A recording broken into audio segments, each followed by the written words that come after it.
So next module is mass storage structures.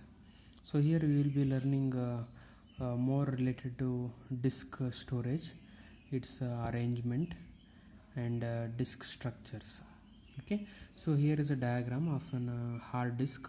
Okay, so as we all know, a disk normally contains these kind of plates. Okay, we call these as platers. Okay, and we can write data on both surfaces of the platers. Okay, so this is a top surface what you can able to see. Similarly, we can also write at the bottom of this surface also. So to do that one, we need a read write head. So this is what we can able to see. So one read write head is below the plater surface and one read write head is above the plater surface. So it means you can write as well as read from both ends of the single plate anta artha. And next thing is you can able to see these circle formation over here. So like this we can have n number of circles like this. We call them as tracks anta karitivi. Okay, and each track is again divided into smaller units like this. So small box what we can able to see, we call them as sectors. Okay, it is the smallest unit in a track. So like that your entire hard disk contains n number of tracks and sectors. And since they look like a cylindrical fashion like this, when we see from a front end, so it would look like these arrangement of the platers would look like a cylinder. Okay, and this entire hard disk is mounted on a spindle like this. Okay, there will be a spindle here. On this the disk will be mounted and it will be rotating. Okay, like this you can able to see the rotation direction here, and this is in turn connected to an arm assembly. Okay, so your spindle will be rotating at the same time the disk which is mounted on it is also keeps on rotating like this. So that's how the data will be read and written onto the disk using read write pointers. Okay, so the next thing in your disk storage is about the types of disk we have. Okay, so depending on how we have tracks and sector arrangement. Okay, so to understand that one we have two diagram over here you can observe.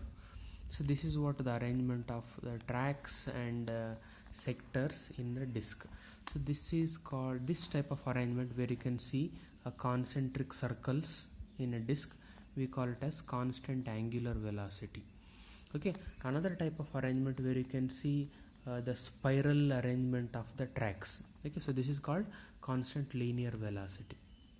So in constant linear velocity, the data storage at the end as well as data storage at the beginning is less, whereas data storage is equal in all these remaining parts of the disk.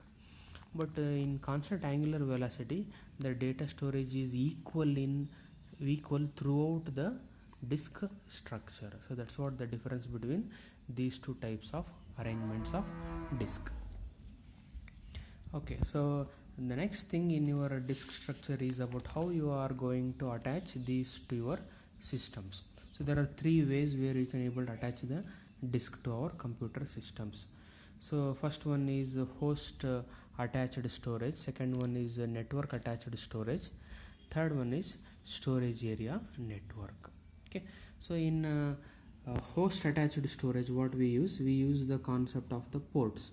So we have input output ports, so like peripheral ports or the interfaces we normally use. Okay, using those interfaces we try to connect our hard disk to our computer systems. So like our desktop systems or it may be our workstations, both uses these type of arrangement for connecting the hard disk. So the next one is network attached storage. In network attached storage, so the clients will be at a different place. Okay, and network attached storage, that is the hard disk, will be at the different location. So both are connected with each other through a network. It can be a local area network or it can be a wide area network. So through that we are connecting the computers, that is clients with the storage devices. Okay, so that type of arrangement is called as network attached storage. So last one is storage area network. So in storage area network, so we have a lot of different capacity of storage which are present. So we normally call them as storage arrays. Okay, so different capacity of storage will be present in these arrays.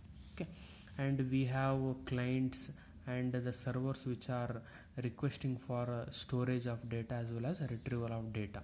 Okay, so those are at the separate locations like this, and these client and server are connected by a local area network or a wide area network.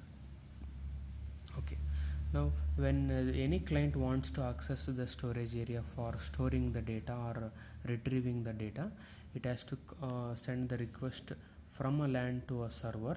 Then server will send the same request through the storage area network. So where which storage area array the client wants to access, so like that it will be accessed. So that type of arrangement is called as storage area network.